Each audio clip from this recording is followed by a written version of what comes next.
ఈ Dasoju Shravan comments, RS Praveen comments, వాళ్ళు రాజకీయ నాయకులు ఇవాళ ఏ పార్టీలు ఉంటారో, రేపు ఏ పార్టీలు ఉంటారో, ఎల్లుండి ఏ పార్టీలు ఉంటారో తెలియదు. వాళ్ళ మాటలను కూడా ధృవీకరించి వాళ్ళ మాటలు కూడా శాంటిటీ ఉంటుందా అండి? అది కాదు, వాళ్ళు ఏదో మాట్లాడాలి మీడియా కోసం మాట్లాడుతుంది తప్ప అదేం ఉండవు. మేము ఈ రోజు వాళ్ళు మాట్లాడినటువంటి విషయాలని వీడియో క్లిప్పింగ్స్ పెట్టినాం.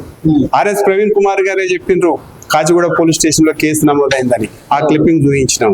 ఆయనే దొంగ రూట్ల కేసు చేసిందని ఆరోపణ చేసిండు. ఆయన క్లిప్పింగ్ చూపించినాం. ఇదే శ్రావణ్ ఇంకో పార్టీలో ఉండి మొన్న ఇష్టానుసారంగా నియంత్రణ మాట్లాడు, పాసిస్ట్ అని మాట్లాడు, కుటుంబ పాలన అని మాట్లాడు. ఇవాళ ఆయన ఆ పార్టీలో ఉన్నాడు. ఇవాళ శ్రీనివాస్ యాదవ్ ఇష్టానుసారంగా తెచ్చిండు. అది ఇవాళ క్లిప్పింగ్ చూపించినాం.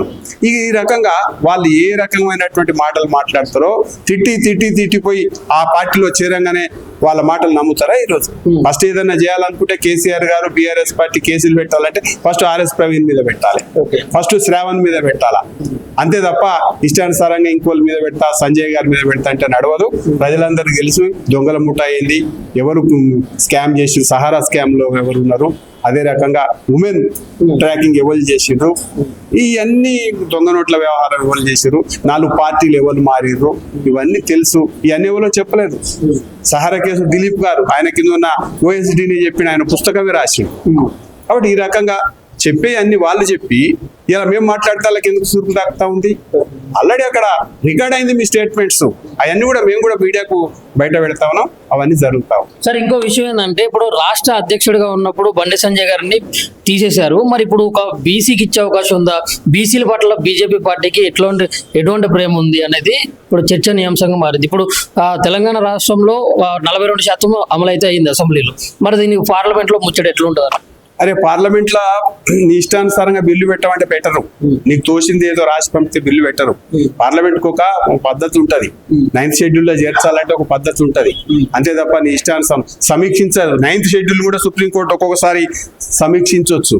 ఇలా రాజ్యాంగబద్ధంగా కాకుండా రాజ్యాంగానికి వ్యతిరేకంగా మైనార్టీ రిజర్వేషన్స్ రాజ్యాంగ వ్యతిరేకం, రాజ్యాంగం సూచించలేదు. ఇలా 10% ముస్లింస్ ని బీసీలలో కలిపి 42% అంటే మైనారిటీస్ బీసీలలో కలుపుతారా? బీసీలకు అన్యాయం చేసేసి ఇవాళ రిజర్వేషన్ పెడతారా? అంటే ఎస్టీలకు అన్యాయం 50% ఎక్సీడ్ కావద్దని ఒకవైపు కోర్టులలో నడుస్తూ ఉంది.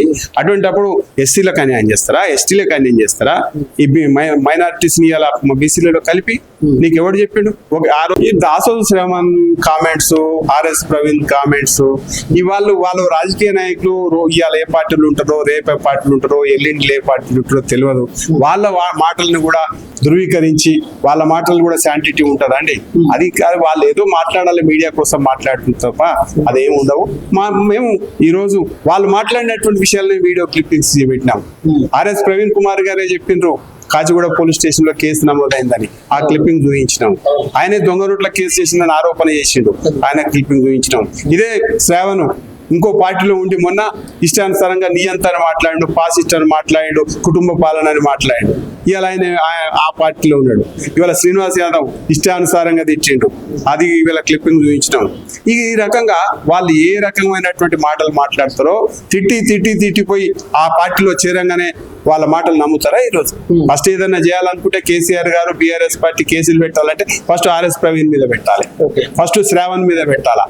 అంతే తప్ప ఇష్టానుసారంగా ఇంకోళ్ళ మీద పెడతా, సంజయ్ గారి మీద పెడతా అంటే నడవదు. ప్రజలందరికీ తెలుసు దొంగల ముఠా అయింది, ఎవరు స్కామ్ చేసి సహారా స్కామ్ లో ఎవరు ఉన్నారు, అదే రకంగా ఉమెన్ ట్రాకింగ్ ఎవరు చేసిండ్రు, ఇవన్నీ దొంగ నోట్ల వ్యవహారం ఎవరు చేసిర్రు, 4 పార్టీలు ఎవరు మారిర్రు, ఇవన్నీ తెలుసు. ఇవన్నీ ఎవరో చెప్పలేదు. సహారా కేసు దిలీప్ గారు ఆయన కింద ఉన్న ఓఎస్డీని చెప్పిన ఆయన పుస్తకమే రాసిండు. కాబట్టి ఈ రకంగా చెప్పే అన్ని వాళ్ళు చెప్పి ఇలా మేము మాట్లాడితే వాళ్ళకి ఎందుకు సూర్పు తాకుతా ఉంది? ఆల్రెడీ అక్కడ రికార్డ్ అయింది మీ స్టేట్మెంట్స్. అవన్నీ కూడా మేము కూడా మీడియాకు బయట పెడతా ఉన్నాం. అవన్నీ జరుగుతాం. సార్ ఇంకో విషయం ఏంటంటే ఇప్పుడు రాష్ట్ర అధ్యక్షుడిగా ఉన్నప్పుడు బండి సంజయ్ గారిని తీసేశారు. మరి ఇప్పుడు ఒక బీసీకి ఇచ్చే అవకాశం ఉందా? బీసీల పట్ల బీజేపీ పార్టీకి ఎటువంటి ప్రేమ ఉంది అనేది ఇప్పుడు చర్చనీయాంశంగా మారింది. ఇప్పుడు తెలంగాణ రాష్ట్రంలో 42% అమలైతే అయింది అసెంబ్లీలో. మరి దీనికి పార్లమెంట్ లో ముచ్చట ఎట్లుంటుంది? అరే పార్లమెంట్ లా నీ ఇష్టానుసారంగా బిల్లు పెట్టమంటే పెట్టరు. నీకు తోచింది ఏదో రాసి పంపితే బిల్లు పెట్టరు. పార్లమెంట్ కు ఒక పద్ధతి ఉంటది. 9th షెడ్యూల్ లో చేర్చాలంటే ఒక పద్ధతి ఉంటది. అంతే తప్ప నీ ఇష్టానుసారం సమీక్షించదు. 9th షెడ్యూల్ కూడా సుప్రీంకోర్టు ఒక్కొక్కసారి సమీక్షించవచ్చు. ఇలా రాజ్యాంగబద్ధంగా కాకుండా రాజ్యాంగానికి వ్యతిరేకంగా మైనార్టీ రిజర్వేషన్స్ రాజ్యాంగ వ్యతిరేకం. రాజ్యాంగం సూచించలేదు. ఇలా 10% ముస్లింస్ బీసీలలో కలిపి 42% అంటే మైనారిటీస్ బీసీలలో కలుపుతారా? బీసీలకు అన్యాయం చేసేసి ఇవాళ రిజర్వేషన్ పెడతారా? అంటే ఎస్టీలకు అన్యాయం 50% ఎక్సీడ్ కావద్దని ఒకవైపు కోర్టులలో నడుస్తా ఉంది. అటువంటిప్పుడు ఎస్సీలకు అన్యాయం చేస్తారా? ఎస్టీలకు అన్యాయం చేస్తారా? ఈ మైనారిటీస్ ని ఇలా బీసీలలో కలిపి నీకు ఎవడు చెప్పిండు?